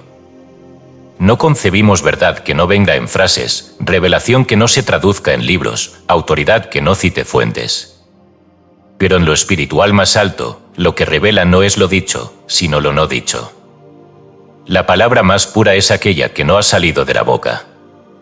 La vibración sin forma, como lo sugería Guénon, no se puede traducir a sonidos humanos sin traicionar su esencia. De ahí que las escrituras más sagradas estén siempre rodeadas de un campo de silencio. No solo por respeto, sino porque la verdad que portan excede su forma literal. Cuando Moisés encuentra a Dios en la zarza ardiente, lo que ocurre no es simplemente una comunicación verbal. La voz de Dios aparece como fuego que no consume, una contradicción visible, una paradoja encarnada. Y en Éxodo 3 y 14, cuando se le pregunta su nombre, Dios no da uno. Dice, Ella sereye, yo seré el que seré, o según algunas traducciones, yo soy el que soy, pero incluso eso no resuelve el enigma.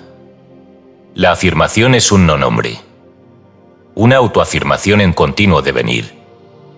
Lo que dice Dios no es para que Moisés lo entienda, sino para que sienta el peso de una presencia que no se deja capturar. En el libro de Enoc, otro texto marginalizado por las ortodoxias, se menciona una región en los cielos llamada la morada del silencio, donde los justos aguardan sin hablar, porque sus nombres han sido ya escritos en el pensamiento de Dios.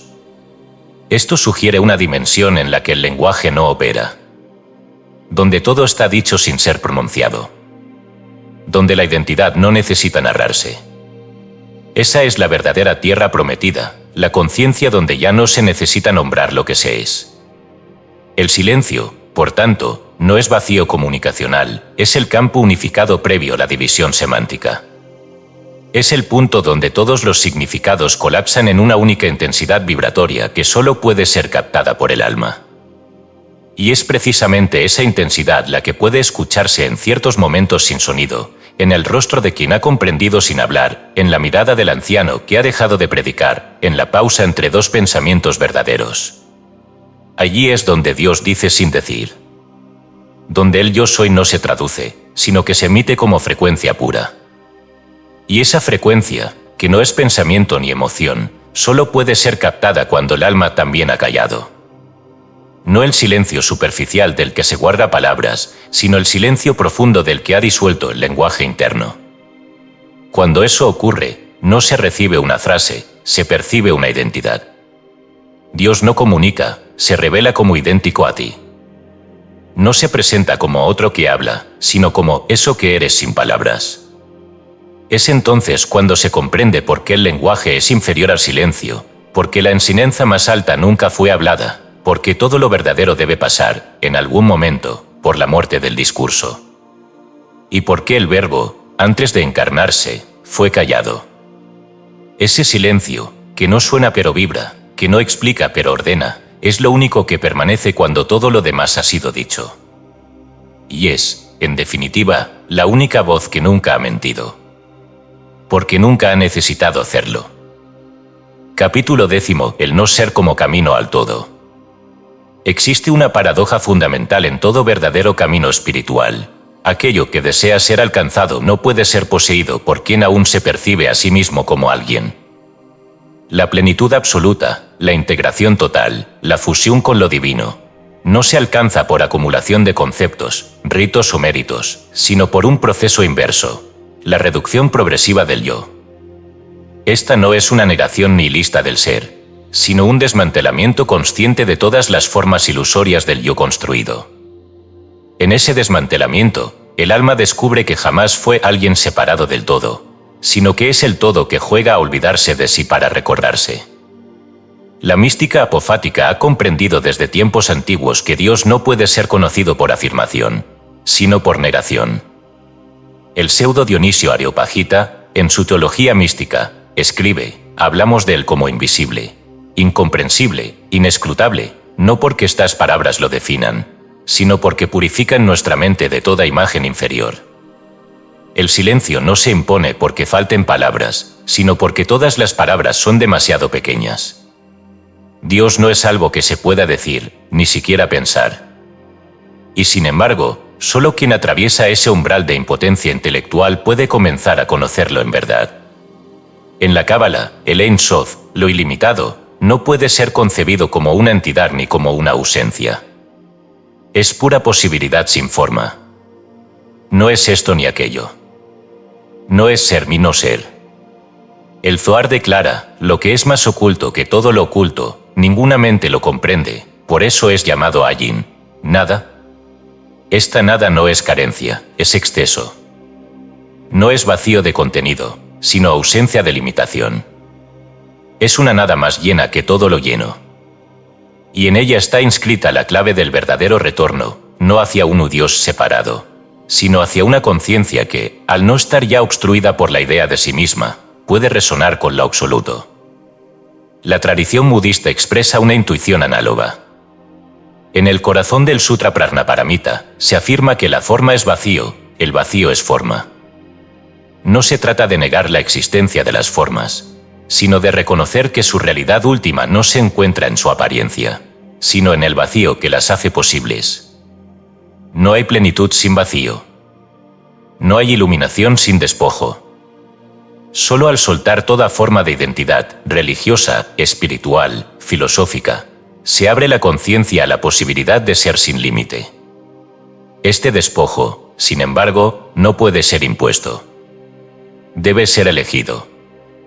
El alma no llega al no ser por miedo o por castigo, sino por una sabiduría interior que, tras múltiples encarnaciones, comprende que seguir afirmándose como yo es perpetuar la ilusión. Gurdjieff lo planteó en términos crudos: el hombre tal como es, no existe. Solo quien ha muerto a todo lo que pensaba ser puede comenzar a ser. Y lo que empieza a ser tras esa muerte no es otro yo, sino una inteligencia sin rostro, una presencia sin nombre, un centro sin forma que ya no necesita afirmarse, porque lo contiene todo.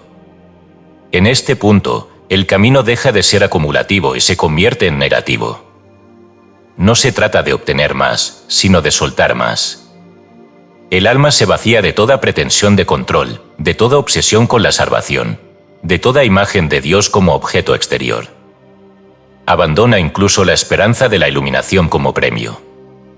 Renuncia a los mapas, a las fórmulas, a las jerarquías. Ya no busca ser espiritual, ni bueno, ni evolucionado. Solo quiere desaparecer como obstáculo. Y en ese acto final de rendición, encuentra que lo que queda no es la nada, sino una plenitud que no necesita ser explicada. La mística cristiana, especialmente en la vía narrativa de San Juan de la Cruz, comprendió esta verdad en términos de la noche oscura. El alma atraviesa una desolación total no porque Dios la haya abandonado, sino porque ha dejado de buscar a un Dios que se le parezca. En la noche del no saber, del no sentir, del no entender, el alma deja de oponer resistencia. Y es ahí, sin nombre, sin identidad, sin historia, donde comienza la verdadera unión. No por posesión, sino por desaparición. El libro de la nada, atribuido al maestre Eckhart, dice sin ambajes: mientras creas que debes ser algo, no conocerás al uno. Solo el que se ha hecho nada puede abrazarlo todo. Este hacerse nada no es una pérdida de valor personal, sino la liberación del valor egoico. Es el reconocimiento de que todo valor era una interpretación ilusoria sobre un yo ilusorio. Cuando eso cae, no queda vacío existencial, sino amplitud. No queda tristeza, sino un gozo sin objeto. Desde esta perspectiva, el no ser no es el opuesto del ser, sino su profundidad. Es el fondo desde el cual todo aparece.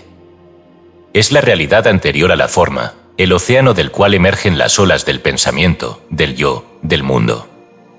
Y para que el alma regrese al océano, debe aceptar su propia disolución. No se trata de matarse, sino de deshacerse de toda rigidez. No se trata de desaparecer del mundo, sino de dejar de filtrarlo todo por la obsesión de ser alguien. En términos herméticos, el principio de la disolución, sal, precede al de la coagulación, coagula. Solo quien ha sido reducido a cenizas puede ser reconstituido como oro espiritual. El no ser es esa fase de reducción total. Y lo más notable es que ese no ser no es un destino final, sino el umbral permanente al todo. Cada vez que el alma vuelve a vaciarse, vuelve a resonar con lo ilimitado.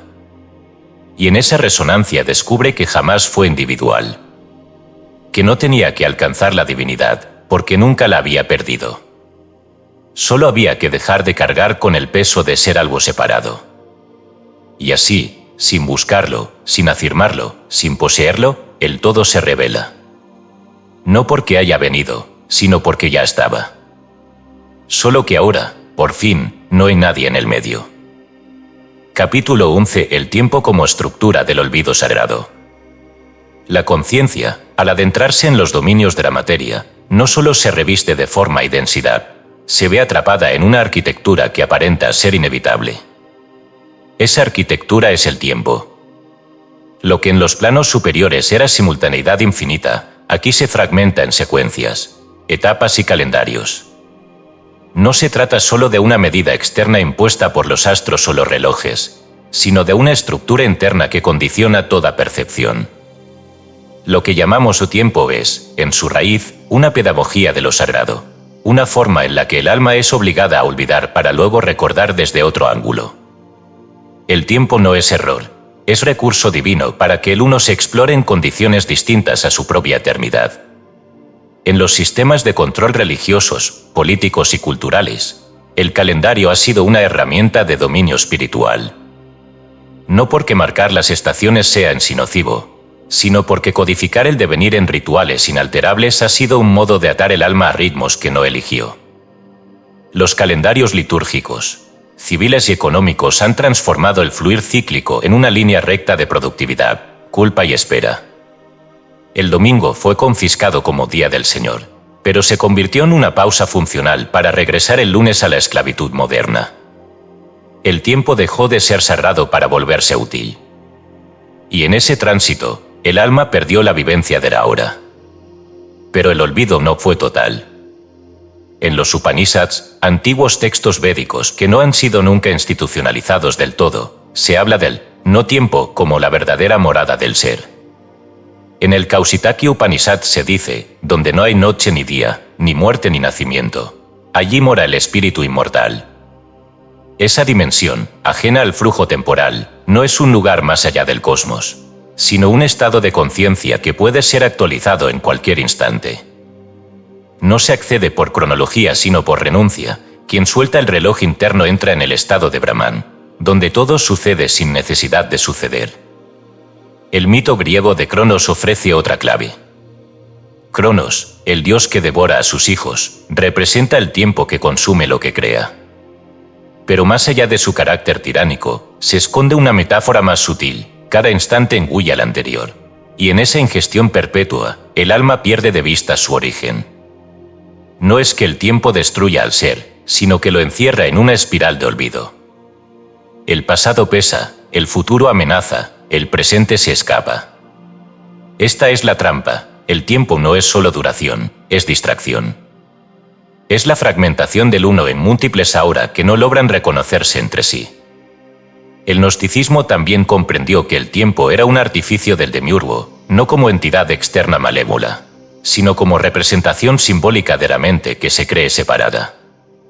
En el Evangelio de Tomás, Jesús declara, el reino está extendido sobre la tierra y los hombres no lo ven. La ceguera que impide ver lo eterno se debe al enredo con lo cronológico. Si el alma espera que el reino venga en algún momento, está condenada a no verlo jamás. Solo quien se desidentifica del flujo temporal puede reconocer que lo eterno no llega, porque nunca se fue. La mística sufí, particularmente en la obra de Ibn Arabi, plantea que el tiempo es una forma inferior de percepción. El ahora, Bhakt, no es simplemente el presente cronológico, sino el instante eterno en el que Dios se revela a sí mismo a través del corazón despierto.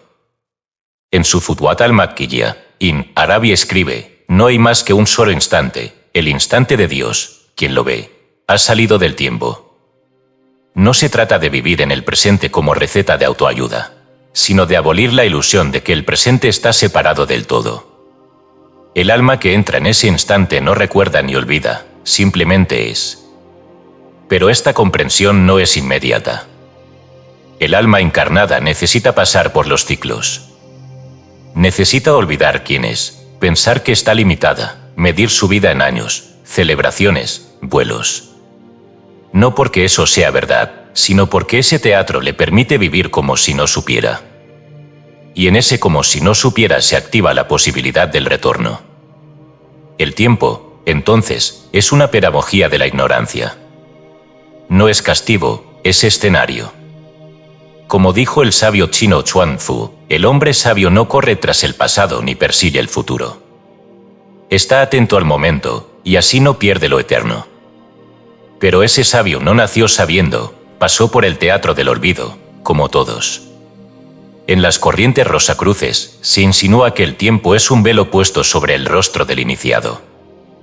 En los textos del Fama Fraternitatis se sugiere que el verdadero conocimiento solo se transmite a su tiempo, lo cual no significa esperar un año específico, sino un estado de madurez interior. El tiempo sagrado no se mide en horas, sino en preparación vibratoria. Cuando el alma está lista, lo eterno se filtra. Y cuando no lo está, todo se le presenta como espera. Esa es la diferencia entre quien vive el tiempo como prisión y quien lo vive como pasaje. El olvido, entonces, no debe ser condenado. Es parte del diseño.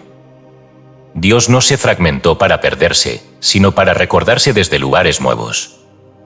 El tiempo fue su velo, su disfraz, su medida secreta. En cada calendario, en cada rito, en cada espera, Dios juega a ser lo que no es para expandir lo que sí es. Pero llega un momento, y no es cronológico, en que el alma despierta en medio del teatro. No porque el telón haya caído, sino porque ya no lo necesita. En ese momento, la estructura del olvido se revela como estructura del juego. Y el tiempo deja de ser enemigo, para convertirse en umbral. No más cadenas, sino portal hacia lo que nunca se movió.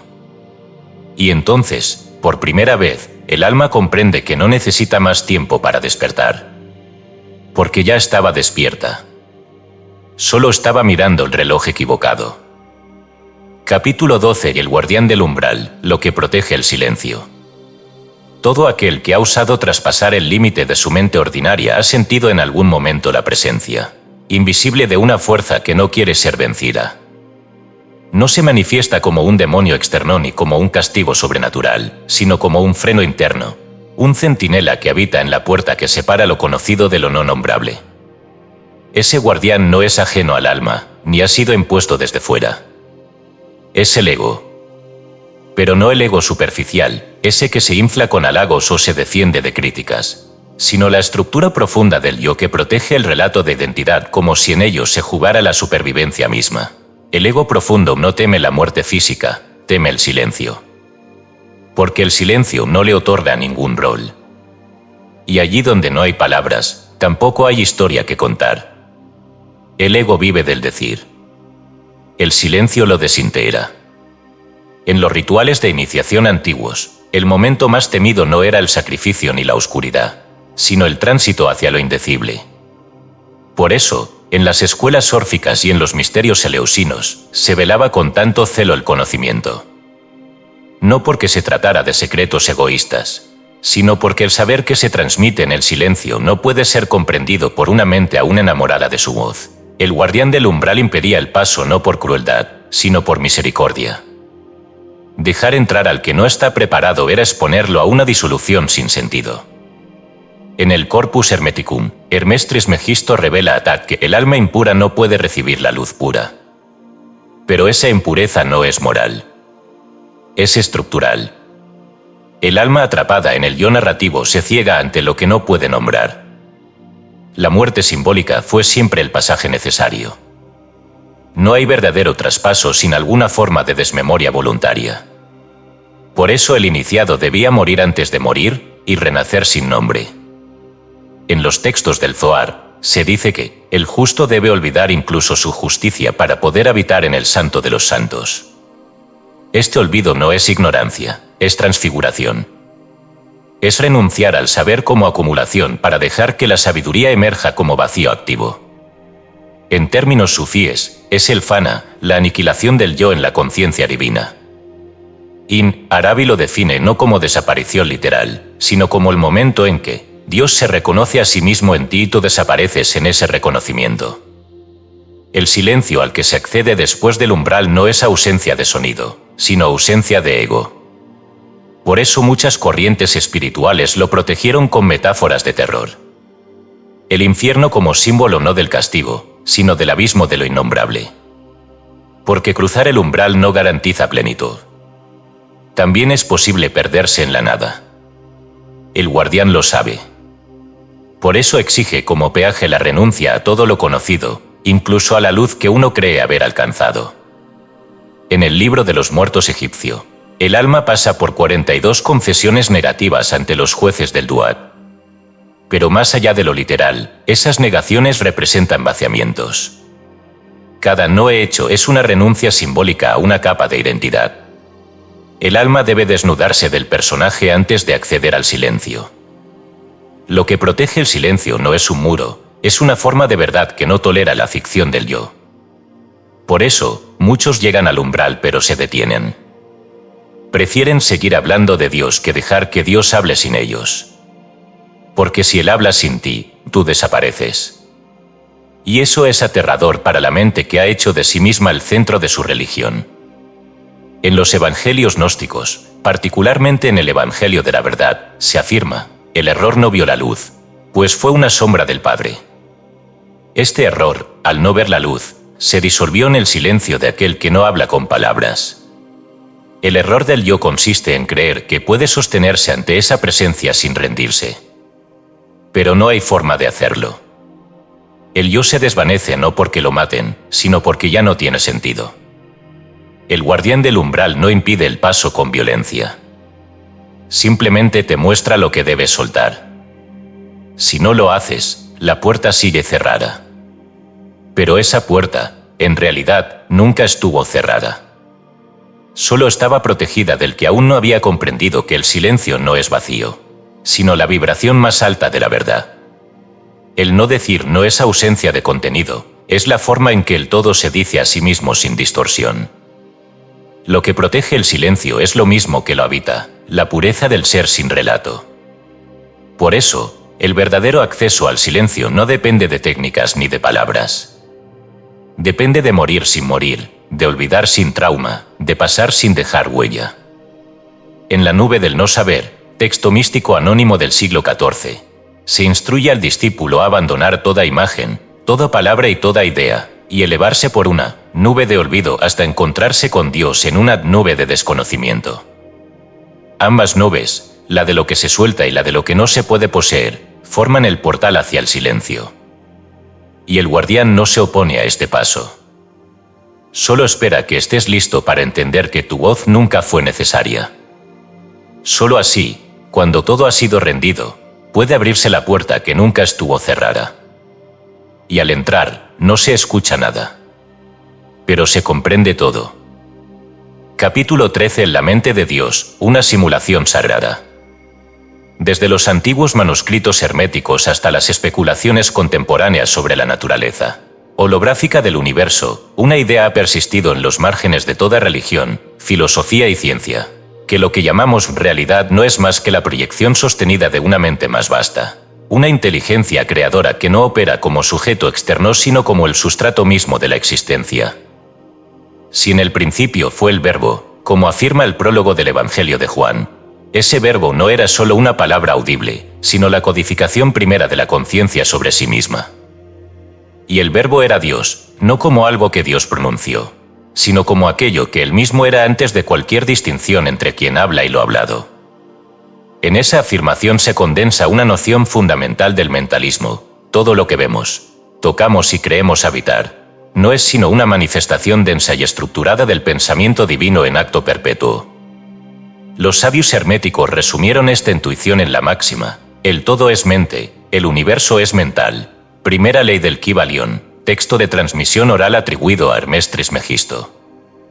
No se trata de una metáfora, el universo no está en la mente de Dios como un recuerdo está en la nuestra, sino que es la mente de Dios misma, organizada en forma, tiempo y experiencia perceptiva para que el innombrable pueda contemplarse a sí mismo como multiplicidad. En ese sentido, hablar de simulación no implica artificialidad ni engaño, sino estructura.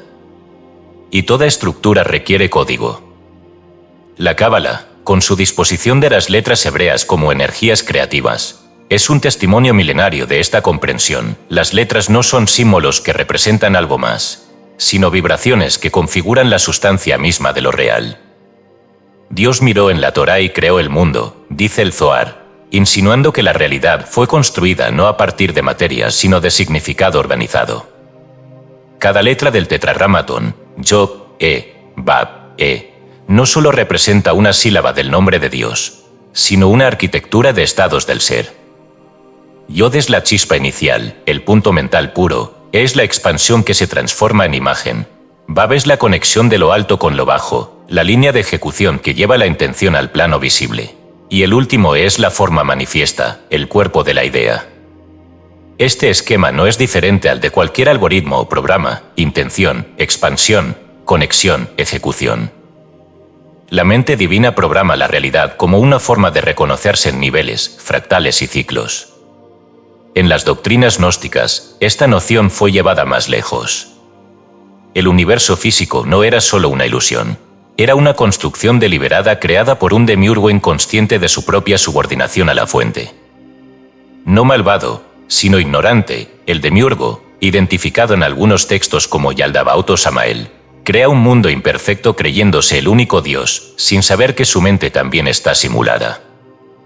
Esto sugiere que no solo vivimos dentro de una simulación, sino que muchas capas de esa simulación son a su vez constructos de otras mentes intermedias. Y quien garantiza que la mente suprema no se haya fragmentado voluntariamente para no reconocerse, generando así un juego de espejos en los que cada conciencia busca su origen creyéndose libre, cuando en realidad todo lo que hace es seguir un patrón inscrito desde antes del tiempo. El mentalismo hermético no reduce esta idea a juego. Para Hermés, todo acto de pensamiento tiene consecuencias vibracionales. No es pensamiento simbólico, es pensamiento creativo. La conciencia no observa el mundo, lo construye mientras lo percibe. Esta intuición fue, siglos más tarde, redescubierta por algunos enfoques modernos que, sin pretender ser místicos, terminaron corroborando lo esencial.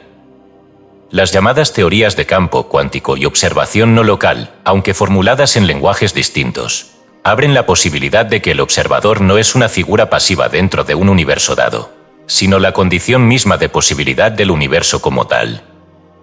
Pero donde la física se detiene ante el abismo de la interpretación, el esoterismo avanza con decisión. El observador no es solo humano, es el yo soy de Dios reconociéndose a través de sus fragmentos conscientes. ¿Y si cada momento de nuestra vida fuera parte de una visualización sagrada de Dios en proceso? ¿Y si no hubiera separación entre lo vivido y lo soñado, entre lo tangible y lo mental? Porque todo ha sido tejido con el mismo hilo invisible del pensamiento divino. Algunos rosacruces afirmaban que la materia era simplemente la conciencia en estado de letargo. Todo lo que es visible será disuelto, decía la Fama Fraternitatis, no en tono apocalíptico, sino como advertencia metafísica: lo denso no permanece, porque no fue hecho para durar, sino para enseñar. La realidad como simulación sagrada no es una trampa, es un entrenamiento. Una escuela en la que el alma aprende que no hay diferencia entre creador, criatura y creación, salvo la que se sostiene por voluntad provisional. Así como en un sueño lúcido sabemos que podemos modificar el entorno reconociendo que lo soñado es nuestro, el alma despierta en esta realidad cuando intuye que también puede alterar los escenarios sin huir del mundo, simplemente comprendiendo que el código fuente es vibración consciente. La cábala computacional, como algunos han llamado el entrecruce entre el alfabeto hebreo y estructuras digitales, no es una excentricidad contemporánea, sino un eco del principio primero. Las letras crean mundos porque son las unidades de un lenguaje que no describe la realidad, sino que la causa. La mente de Dios no está separada del mundo, ni de nosotros. Está contenida en cada acto de percepción. Cada emoción, pensamiento y decisión es una línea de código que puede ser reescrita cuando se comprende que no somos personajes atrapados en una historia ajena, sino nodos conscientes del gran pensamiento, capaces de observar el script y modificarlo desde dentro. Pero para hacerlo, es necesario aceptar que la realidad, con toda su belleza, su horror, su densidad y su luz, no es el fin. Es el lenguaje. Y solo quien aprende a leerlo sin miedo podrá empezar a escribir desde el mismo centro de la mente divina. Capítulo 14. La reunión de las partes. Dios se reconoce en sus fragmentos. Durante milenios, la conciencia ha habitado el desgarramiento. Cada alma, cada mente, Cada célula de lo creado ha vivido como una grieta, como una fisura dentro de una totalidad rota en apariencia. Desde el exilio original, esa separación primordial que los gnósticos nombraron como el error del demiurgo o la osadía de Sofía, la existencia se convirtió en una larga marcha hacia el reencuentro. Pero el error no es tal. Lo que parece fractura es, en el plano último, el método de una conciencia infinita para observarse a través de sus propias contradicciones. En esta clave reside el misterio central de la reunión. Dios, para reconocerse, primero debe olvidarse. Cuando Ouspensky plantea que la conciencia objetiva es posible solo cuando el sujeto se disuelve completamente en el objeto, está apuntando al núcleo de esta idea. La separación no es más que un artificio perceptual sostenido por un sistema simbólico que, paradójicamente, fue instaurado por la misma inteligencia que anhela superarlo. En su obra Fragmentos de una enseñanza desconocida, Ouspensky narra cómo el hombre vive como una multiplicidad de yos, y que su unificación requiere una alquimia interna que lo vuelva uno. Esa alquimia no es psicológica solamente, es teológica, es cósmica. Porque no hablamos de un yo humano meramente psicológico, sino del yo que se sabe fractal del todo.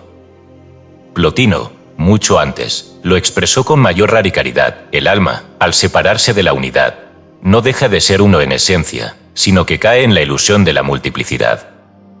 Eneadas, vi 9.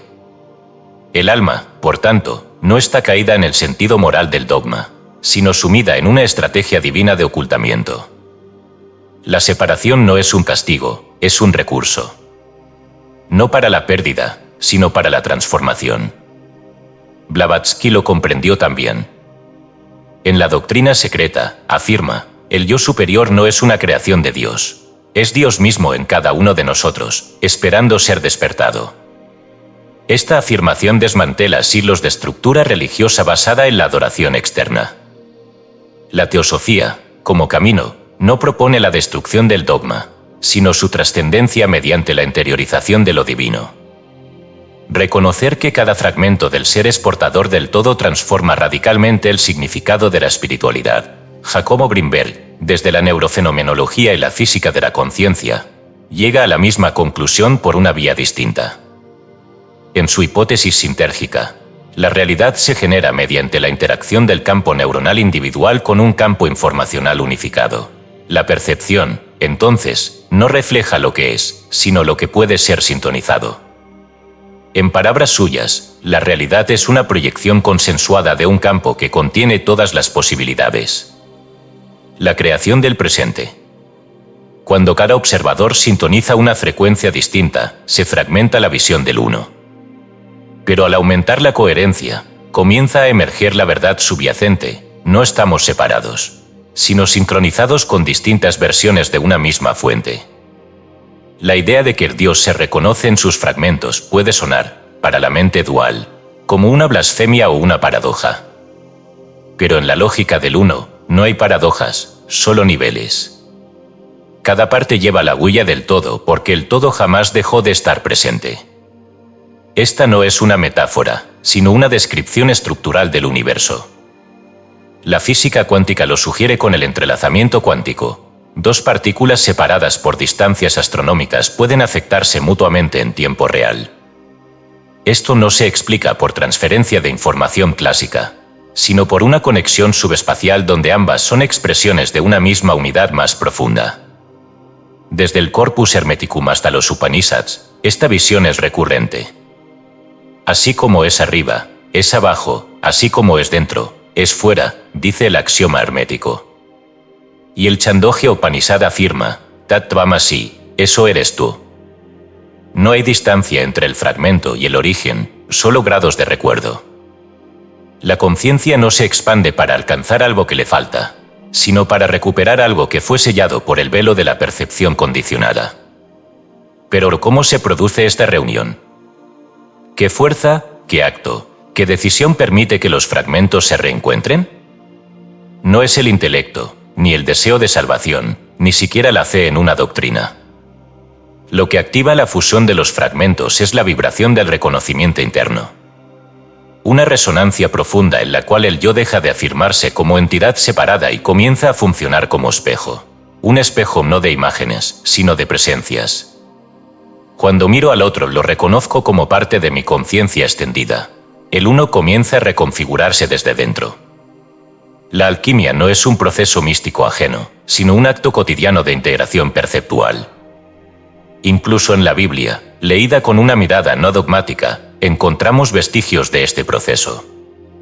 En el Evangelio según Juan, Cristo afirma, yo en ellos, y tú en mí, para que sean perfectos en unidad. Juan 5:23. No se trata de una unidad metafórica, sino ontológica. Cristo no enseña a adorar una figura separada, sino a realizar la estructura trinitaria como un estado interno, yo en ellos, tú en mí, nosotros como uno. La misma idea está implícita en el Zohar cuando dice, no hay lugar en el que Él no esté. Si Él está en todo, no hay fragmentos sin divinidad. Y si cada parte es divina, entonces el reencuentro no es regreso, sino reconocimiento. Todo esto nos conduce a una conclusión que no puede evitarse, aunque la mente dual la resista. Lo que llamamos Dios no es una entidad que está esperando al final del camino, sino el mismo proceso del recuerdo en marcha. Dios no es el punto de llegada, sino la dinámica de reintegración. Su rostro no está oculto por castigo ni por prueba, sino por diseño, para que cada ser tenga el privilegio sagrado de redescubrirse como parte del todo sin perder su particularidad. El alma no viene a obedecer, sino a recordar. Y en ese recuerdo, el mundo se rehace. El yo, entonces, no es la causa del exilio, sino el vehículo del retorno. No el enemigo de la divinidad, sino su manifestación temporal. El yo que se cree separado es la ilusión, el yo que se sabe testigo de todos los dioses, es la verdad. No hay múltiples dioses porque haya múltiples entidades supremas, sino porque cada fragmento necesita un rostro distinto para comenzar a recordar al uno. No es que el todo haya olvidado a propósito. Es que en cada olvido hay una semilla de libertad, y en cada libertad, una posibilidad única de volver a nacer. Por eso, cada fragmento lleva el mapa del regreso. El uno nunca se perdió, solo se desmembró para danzar con la ilusión. Pero cuando las piezas comienzan a reconocerse, incluso a través del dolor, el todo empieza a emerger como una sinfonía, como una fusión irrepetible de ecos que nunca dejaron de pertenecer a la misma voz. Y si alguna vez te preguntaste quién eres, no olvides que ese mismo acto de preguntar es ya un gesto del todo hablándose a sí mismo a través de ti. Porque en el final, no hay final. Son un reconocimiento que se eterniza, yo soy tú, y tú eres el fragmento a través del cual vuelvo a recordarme. ¿Y si toda la historia de la creación no fue más que la travesía de Dios aprendiendo a mirarse sin romperse? Capítulo 15. El último silencio, el punto de no retorno. Hay un umbral más allá del cual ni el pensamiento tiene acceso ni la percepción puede seguir funcionando como instrumento. Es un punto que no es lugar, una condición que no puede ser evocada sin ser deformada. Un estado que no admite continuidad con ninguna forma de lo que entendemos como yo. A ese punto, muchas tradiciones lo han llamado Masamadhi, otras, simplemente, desaparición. No como acto de muerte biológica, sino como culminación del proceso de disolución en la conciencia que no requiere ser nombrada. Este es el punto de no retorno, y no porque se trate de un castigo, sino porque aquello que una vez se ha fundido con el todo no puede volver a fragmentarse sin traicionar su propia naturaleza realizada. La teología convencional no puede alcanzar este punto sin colapsar, porque está sostenida por estructuras simbólicas, nombres, jerarquías y mandamientos que solo existen mientras exista una identidad que los interprete. Pero aquí no hay identidad que interpretar.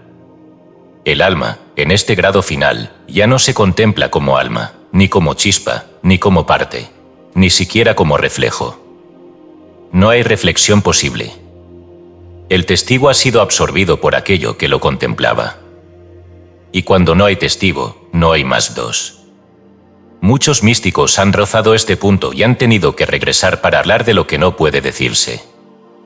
San Juan de la Cruz describió esta experiencia como la noche oscura del alma, pero lo esencial de esa noche no es el dolor de la ausencia, sino la imposibilidad de referirse a nada sin traicionar la experiencia directa.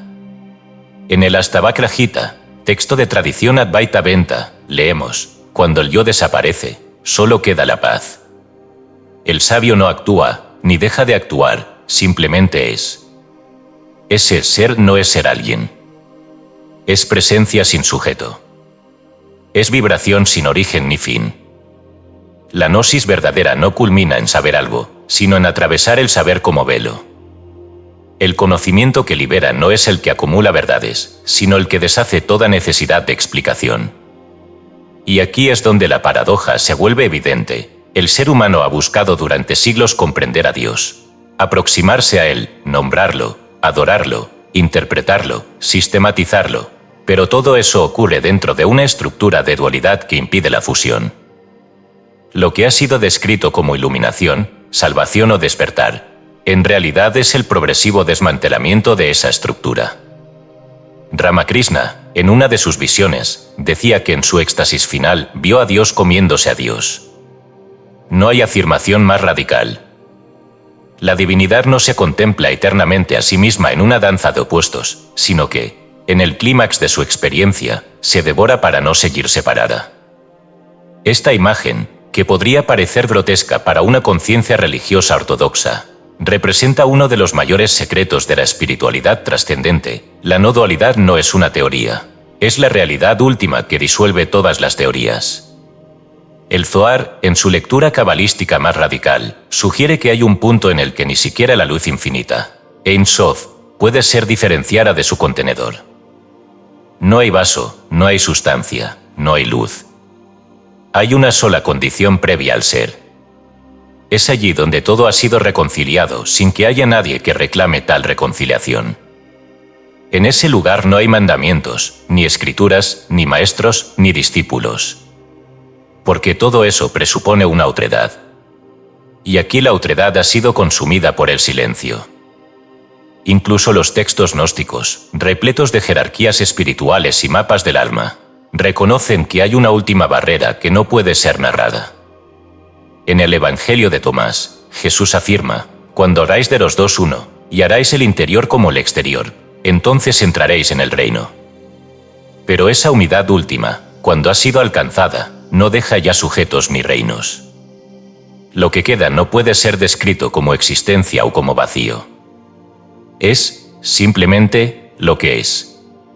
O más correctamente, lo que siempre fue sin necesidad de saberse. Y sin embargo, algo en el alma humana resiste este punto.